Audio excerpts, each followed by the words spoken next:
সাম্প্রতিক আন্দোলনকে কেন্দ্র করে নিহতের ঘটনায় এ পর্যন্ত 53টি হত্যা মামলা দায়ের করেছে ঢাকা মেট্রোপলিটন পুলিশ। ডিএমপির যুগ্ম কমিশনার বিপ্লব কুমার সরকার জানান, এসব মামলায় রাষ্ট্র ও ভুক্তভোগী পরিবারের সদস্যরা বাদী হয়েছেন।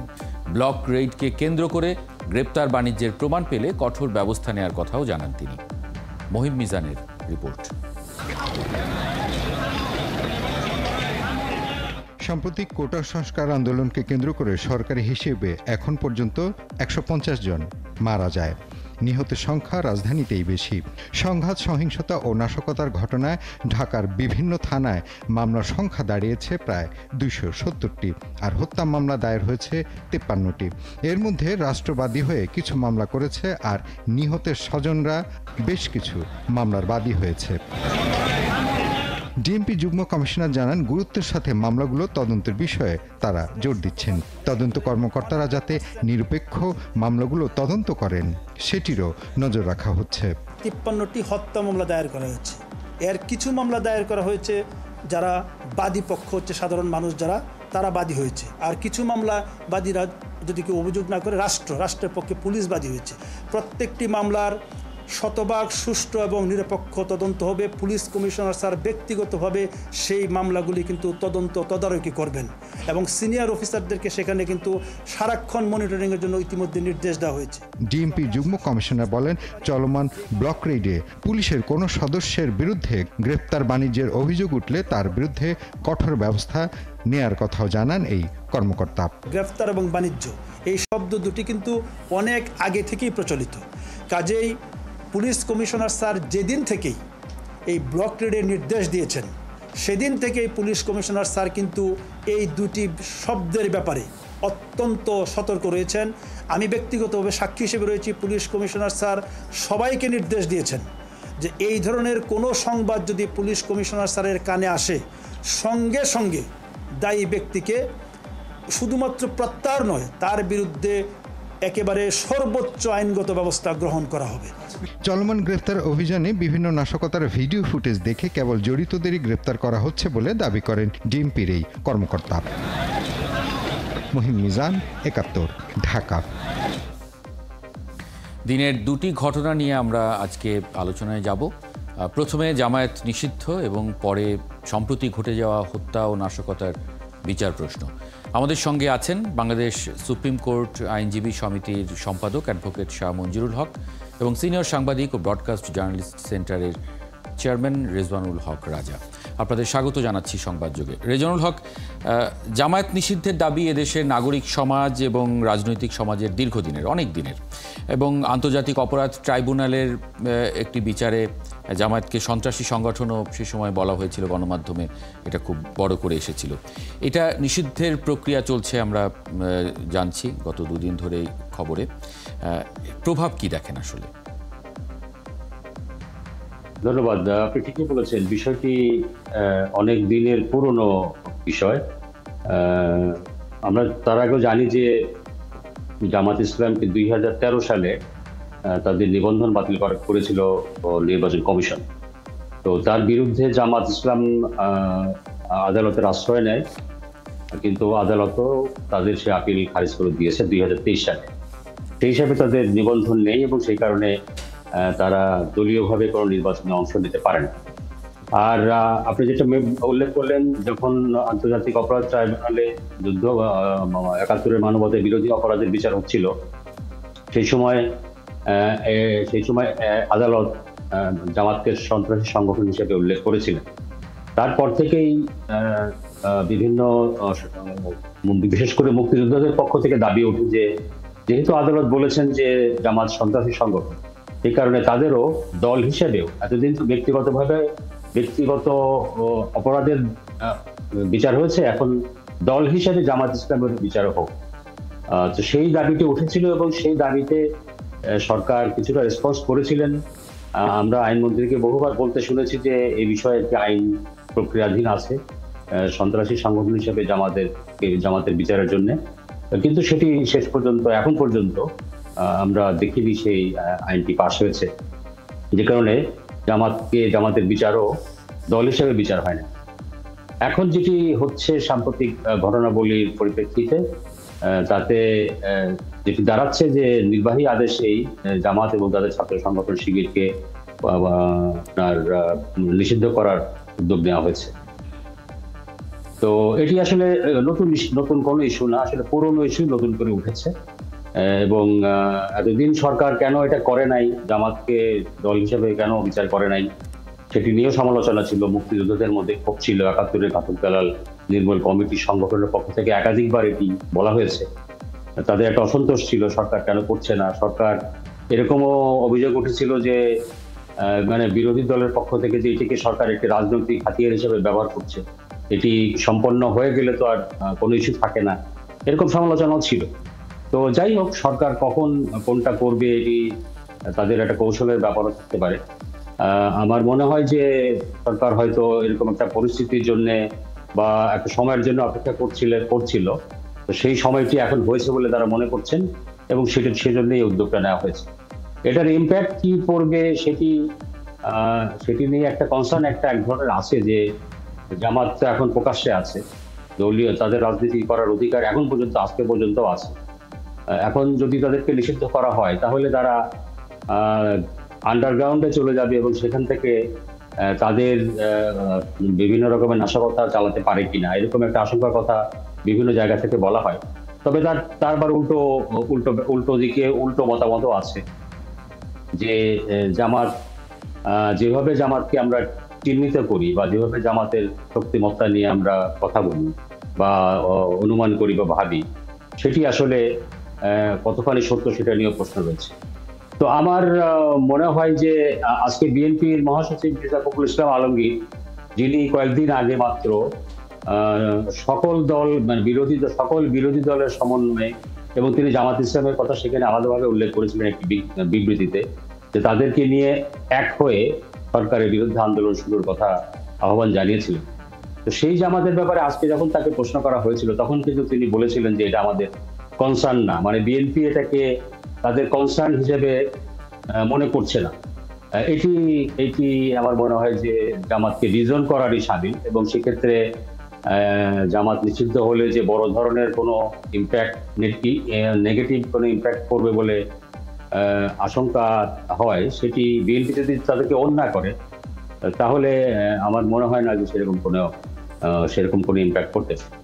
জি, অ্যাডভোকেট শাহ মঞ্জুরুল হক, আইনমন্ত্রী বলেছেন নির্বাহী আদেশে নিষিদ্ধ হবে জামায়াত।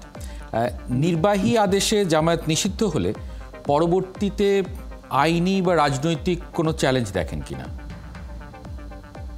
দেখুন, নির্বাহী আদেশে যদি জামাতকে নিষিদ্ধ করা হয়, ডেফিনেটলি তাদের রাইট থাকবে তারা এটাকে চ্যালেঞ্জ করার, কিন্তু আদালত আইন অনুযায়ী বিচার করবে। সেখানে যদি তাদের চ্যালেঞ্জ করা যাবে না এটা বলার কোনো সুযোগ নেই, তারা চ্যালেঞ্জ করতে পারবে এই আদেশকে ডেফিনেটলি। কিন্তু সেখানে বিচার কি হবে, সেখানে তারা আদেশ কি পাবে সেটা বলা মুশকিল। কারণ যেটা বলা হলো এই পর্যন্ত যে জামাত অলরেডি তাদের নিবন্ধন কিন্তু বাতিল করেছে আদালত এবং এই হাইকোর্ট ডিভিশন এটি বাতিল হওয়ার পর নির্বাচন কমিশন তাদের নিবন্ধন বাতিল করেছে এবং তাদের প্রতীক বাতিল করেছে। সুতরাং জামাত কিন্তু গত কয়েক বছর ধরে পার্লামেন্ট ইলেকশনে অংশগ্রহণ করতে পারছে না, যদিও তারা করছে সেটা স্বতন্ত্র হিসাবে করছে অথবা বিএনপির ব্যানারে করছে। আর একটা হলো যে তাদেরকে অলরেডি সন্ত্রাসী সংগঠন হিসাবে কিন্তু যুদ্ধাপরাধ ট্রাইব্যুনাল থেকে রায় উল্লেখ করা হয়েছে এবং এরপর থেকেই কিন্তু নিষিদ্ধের দাবি আসছিল। সুতরাং আইনগত বেসিসটা জামাতকে নিষিদ্ধ করার জন্য অলরেডি তৈরি হয়ে আছে, যেহেতু আদালতের নিবন্ধন বাতিলের একটি রায় আছে এবং সেখানে যে সমস্ত গ্রাউন্ড নেওয়া হয়েছে, কারণ আদালতের সামনে তখন শুধুমাত্র নিবন্ধন বাতিলের ইস্যুটাই ছিল। আর আমাদের সংবিধানেও ধর্মকে আর্টিকেল 12-এ, আমি সন্ধ্যায় আপনাদের এখানে ছিলাম, আর্টিকেল 12-এ ক্লিয়ার বলা হয়েছে যে ধর্মকে কোনো রকম এরকম উদ্দেশ্যে ব্যবহার করা থেকে রাষ্ট্র নিবৃত্ত করবে। সুতরাং ধর্ম যার এবং ধর্মীয় অনুভূতি যারা লালন করেন, দেখা যাচ্ছে জামাত পলিটিক্যালি এই জিনিসটাকে ব্যবহার করার কারণে এখানে জনগণের মধ্যেও কনফিউশন তৈরি হয় এবং তারা ধর্মকে ব্যবহার করে সন্ত্রাসমূলক কর্মকাণ্ড পরিচালনা করে। সুতরাং এই যে এবারের যে ঘটনা বলি, সেখানেও আমাদের কাছে যে সমস্ত রিপোর্ট এসেছে সেই রিপোর্টে দেখা গেছে যে জামাত শিবিরের যে অ্যাকশানগুলি সবচেয়ে বেশি ডিস্ট্রাকটিভ এবং তারাই ধ্বংসযজ্ঞের সাথে জড়িত হয়। তারা প্রথম খুব ভালো ভালো কথা বলে, কিন্তু পরবর্তীতে তারা যখন আলটিমেটলি এগুলিতে যায় তখন তারা এই ধ্বংসযজ্ঞগুলি করে এবং হত্যাকাণ্ডগুলিও যেগুলি করে অত্যন্ত কি বলবো আমি, মানে লোমহর্ষকভাবে তারা এই হত্যাকাণ্ডের ঘটনাগুলি ঘটায়। সুতরাং এই সমস্ত কর্মকাণ্ডে যেহেতু তারা জড়িত, আমার মনে হয় না তারা কোনো বেনিফিট আদালত থেকে পাবে।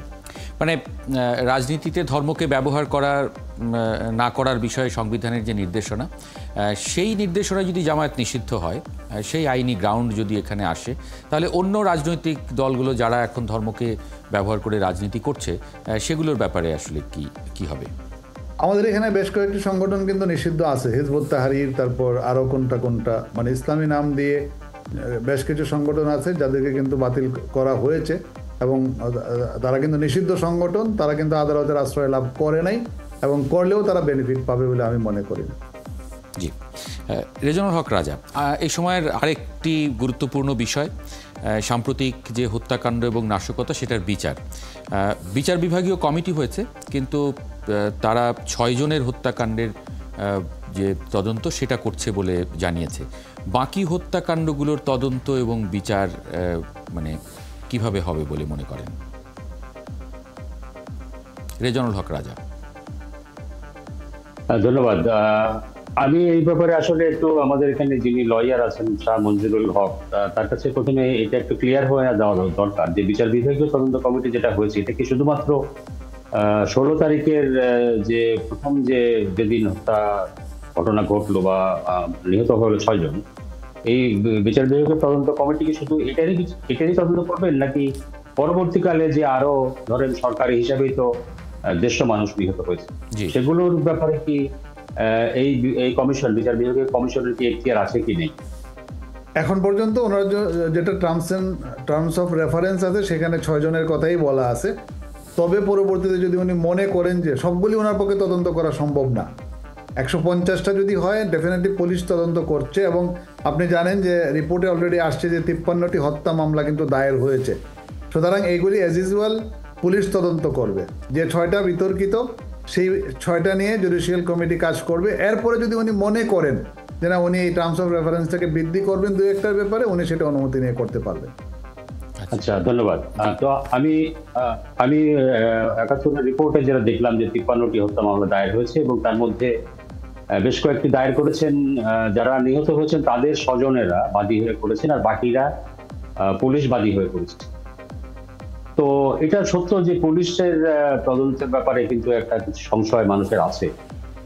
সম্প্রতি একটি ঘটনায় কিন্তু সংশয়টা আরো একটু বেড়েছে, সেটি হচ্ছে রংপুরের যে হত্যাকাণ্ড বা যে ঘটনাটি সবচেয়ে বেশি আলোড়ন সৃষ্টি করেছিল 16 তারিখে, যে রংপুরে আবু সাইদ নামে রোকেয়া বিশ্ববিদ্যালয়ের যে ছাত্র নিহত হলেন, তার ব্যাপারে পুলিশ ইতিমধ্যে যে এফআইআর দিয়েছে, সেখানে কিন্তু পুলিশের কোনো সংশ্লিষ্টতার কথা উল্লেখ করা হয়নি। বলা হয়েছে যে আন্দোলনকারীদের গোলাগুলি এবং ইটপাটকেল বিনিময়ের এক পর্যায়ে তিনি পড়ে যান এবং পরবর্তীকালে নিহত হন। অথচ এটি কিন্তু ভিডিও ফুটেজ মিডিয়াতে যেটি একটি চ্যানেল তো সরাসরি দেখাচ্ছিল এই ঘটনাটা, তখন তারা লাইভে ছিল। তাছাড়া এই যে হাসপাতালে আবু সাইদকে নেওয়া হয়েছিল, সেই হাসপাতালে ডাক্তারের স্টেটমেন্ট যেটা আমরা মিডিয়ায় দেখেছি, তিনিও বলেছেন যে তার বুকে 6টা গুলি ছিল, অনেকগুলি, এবং বিশ্ববিদ্যালয়ের একজন শিক্ষক তিনিও বলেছেন যে কিভাবে ঘটনাটা ঘটেছে। তো সেটি পুলিশ এড়িয়ে গেছে তাদের ভূমিকাটা। এই ঘটনাটি থেকে মনে হয় যে পুলিশের এখানে কোনো গাফিলতি থাকতে পারে। তবে অবশ্য এটাও পুলিশ প্রশাসনের পক্ষ থেকে বলা হয়েছে যে পুলিশ নিজেরাও একটা তদন্ত করছে এবং সেই তদন্তে আরো কারো সংশ্লিষ্টতা যদি পাওয়া যায় তাহলে সেটাও তারা কগনিজেন্সে নেবেন। তো যেটি বাট প্রথম পর্যায়ে যে এই যে একটা এফআইআর এর কথা যেটা বললাম, সেটির কারণে কিন্তু কিছুটা অবিশ্বাস দেখা যায়। তো আমি বিপ্লব কুমার সরকার যে টোনে কথাটা বললেন, আপনাদের স্টুডিওতে যেটা দেখলাম, বিশেষ করে বারবার তিনি ঢাকা মেট্রোপলিটন পুলিশ কমিশনারের কথা তিনি বলছেন, আমি এটাও শিওর না যে এই 53টি মামলা কি শুধু ঢাকা শহরের ঘটনা, না হলে ঢাকার কমিশনারের প্রসঙ্গ কেন আসছে। যদি সেটা হয়েও থাকে, ঢাকার ঘটনা, আচ্ছা, তো এটা আমি অ্যাপ্রিসিয়েট করি যেভাবে তিনি বোল্ডলি বললেন যে পুলিশ কমিশনার তাদেরকে নির্দেশ দিয়েছে কোনোভাবেই যেন তদন্তে কোনো গাফিলতি না থাকে এবং প্রপার তদন্ত হয়। একইভাবে তিনি গ্রেপ্তার বাণিজ্যের কথাটাও যেটা বলেছেন সেটাও পুলিশ কমিশনার উদ্ধৃতি দিয়ে বলেছেন। এইভাবে এইভাবে কখনো কথা শুনিনি, এবং আমি আশা করব যে পুলিশের তদন্ত নিয়ে যে তদন্ত নিয়ে অতীতে যে আপনার সংশয় মানুষের মধ্যে কাজ করে বা এখনো করছে, সেটি এই ঘটনার এই সুষ্ঠু তদন্তের যে আশ্বাস বা দৃঢ়তা পুলিশ দেখাচ্ছে, আমি আশা করব যে সেটি তারা কার্যকরভাবে সেটা প্রয়োগ করবেন এবং সত্যি সত্যি তদন্তটা হবে। এবং তদন্ত হওয়ার মধ্যে দিয়ে পুলিশের গ্রেপ্তার বাণিজ্যের যে অভিযোগ তারা স্বীকার করে নিয়েই বলছেন যে সেটি আর যাতে না হয় সেটি তারা দেখবেন। একইভাবে পুলিশের তদন্ত নিয়েও মানুষের মধ্যে কোনো সন্দেহ সংশয় থাকবে না বলে আশা করছি। তবে গ্রেপ্তার বাণিজ্য প্রসঙ্গে তিনি যেটা বলেছেন, আমার আশঙ্কা যে যখন ব্লক রেড হয় তখন কিন্তু অনেক ঠিক বাছাবাছি করার মতো অবস্থা থাকে না। অনেক নিরাপরাধ মানুষও নিরাপদ মানুষকেও কিন্তু আটক করা হতে পারে। আমি চাইবো যদি পুলিশ সত্যি সিনসিয়ার হয়ে হয় তাহলে হয়তো আটক করার সময় নিরাপরাধ কাউকে হয়তো আটক তারা হয়ে যেতে পারেন, কিন্তু আটক হয়ে যাওয়ার পরে থানায় নেওয়ার পরে যখন তাদের জিজ্ঞাসাবাদের মধ্য দিয়ে যদি তারা এরকম দেখেন যে নিরাপরাধ কাউকে তারা আটক করেছেন, তাকে যেন ছেড়ে দেওয়া হয় এবং সেটি যেন জানানো হয়, তাহলে মানুষের মধ্যে একটা আস্থা ফিরে আসতে পারে। জি, অ্যাডভোকেট শাহ মঞ্জুরুল হক, স্বচ্ছ তদন্ত এবং পুলিশ তদন্ত করছে, 6টা আলাদা করে বিচার বিভাগীয় তদন্ত কমিটি তারা করছে, বাকিগুলো তদন্ত করছে পুলিশ। স্বচ্ছ এবং সেটা জবাবদিহিমূলক, সেটা করার প্রক্রিয়াটা কি? মানে বিশেষ করে মানুষের আস্থাটা এখানে খুব গুরুত্বপূর্ণ।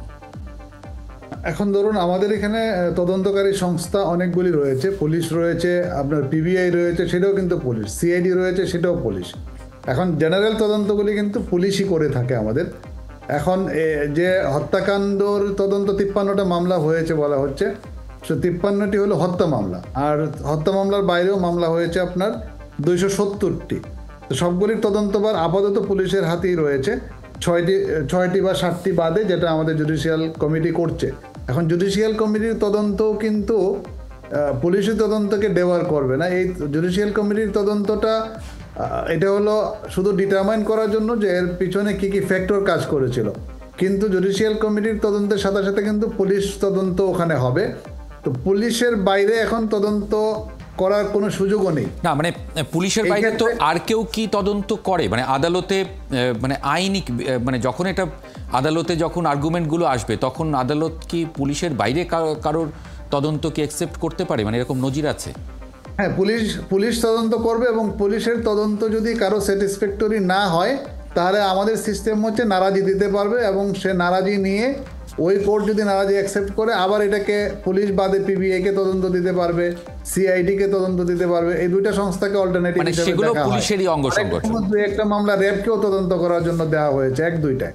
তো আমি ওইটা এক্সেপশনাল, এইটা হয়তো যখন তদন্ত শেষ হবে তখন একজন আসামি বা আসামি পক্ষের কারো সেটাকে চ্যালেঞ্জ করার সুযোগ রয়েছে যে আমি এটাকে নারাজি দিচ্ছি, আমি এই তদন্তে স্যাটিসফাইড না, তখন তাকে স্পেসিফিক গ্রাউন্ড উল্লেখ করতে হবে এই কারণে।